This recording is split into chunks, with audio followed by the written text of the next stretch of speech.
What would you do if your best buddy, your amigo, your brother from another mother betrayed you and sent you off in chains to be used for forced labor? Ben-Hur tells exactly this story. Hey there, I'm Chris, and I'm going to be going through the American Film Institute's 100 Greatest Films for 100 Years, reviewing and ranking them based on my own simple monkey brain. Stick around to the end to find out the film's rank and how I would rank it.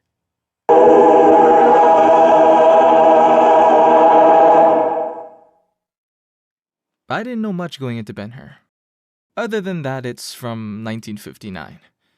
All I saw were a couple images online that had guys in Roman armor, so I thought, hey, this might be a cool medieval war movie.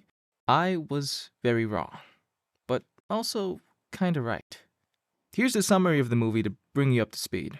You can skip ahead if you've already seen it. Warning, heavy spoilers ahead. Prince Judah Ben-Hur, a Jewish aristocrat in the Roman province of Judea, is betrayed by his former childhood friend Messala, a Roman tribune trying to quell the fires of rebellion in the province. Judah refuses to snitch on his boys who don't like the Romans. Messala says, "You're either with me or against me." So when a freak accident nearly kills the new Roman governor of Judea, Messala makes an example out of Judah, imprisoning his family and sending him off to work as a rower on a Roman galley. I'm going to speedrun the rest of the movie since the whole thing is 4 hours long. Judah is away for around 5 years. As a galley slave, he saves a commander during an epic sea battle. The commander brings him to Rome and adopts him. Judah becomes a talented chariot racer and returns to Judea. He is lied to about the death of his mother and sister until he kills Messala in a deadly chariot race, where Messala tells him the truth, that they are actually lepers. After the passing of Christ on the cross, the mother and sister's leprosy is cured, and the film ends on a happy note. General thoughts. The first thing I noticed was that the film was 4 hours long. Myself, being a product of today's society, I had to do a double take and wonder if I should add some Subway Surfers and Family Guy clips on the side just to be safe and keep me going. Surprisingly, I was able to sit through the film in its entirety, so it seems the brain rot hasn't chewed through my attention span just yet. Another thing that surprised me was that the film had about 15 to 20 minutes of pure orchestral music. An overture at the beginning, an intermission at the end of the first half of the film, and an entr'acte at the start of the second half. The music was epic, truly befitting the adventurous tone of the film. I was scrolling on my phone for most of it, but still, the parts I focused my ape mind to listen to were really good. The film opens with the nativity of Jesus, surprising me and making me wonder where the heck this Ben-Hur guy was. I began to worry that the film would be one of those uber-religious, holier-than-thou spectacles, but after the first 10 to 20 minutes, it settled in on the main characters. I came to realize that the story of Ben-Hur is basically a subplot to the story of Jesus Christ, happening at the same time, in the same cinematic universe, crossing paths at different points of their journeys. I also like that they never showed Jesus' face in the film, leaving an aura of mysticism and respect for the figure. There are some parts of the film that I need to accept as just being a product of the time, such as the actor for the Arabian Sheikh, Ildirim, being a jolly Englishman with, interesting makeup choices placed upon him. Justin Trudeau, please stop! Don't go to the Arabian Nights party looking like that. It's not as funny as you think. The acting. The acting was very strong, especially from Prince Judah, played by Charlton Heston, Messala, played by Stephen Boyd, Esther, played by Haya Hararit, and Quintus Arias, played by Jack Hawkins, all did amazing jobs of drawing me in and making me truly believe that they were people living during this time. Of course, there were some moments typical of the time that I thought were awkward, such as during an emotional conversation, someone would turn completely away from the other person and yell a response. Maybe people were just built different in 1959, but that doesn't seem like something a person would really do during a conversation.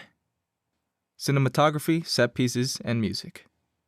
The film was directed by William Wyler, known for Wuthering Heights in 1939, Mrs. Miniver in 1942, and various other successful films throughout his career.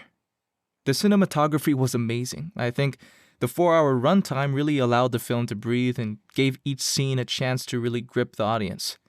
The use of background, foreground lighting, and shadows were all expertly done, and honestly was extremely satisfying to see. The set pieces were magnificent, especially for the chariot race.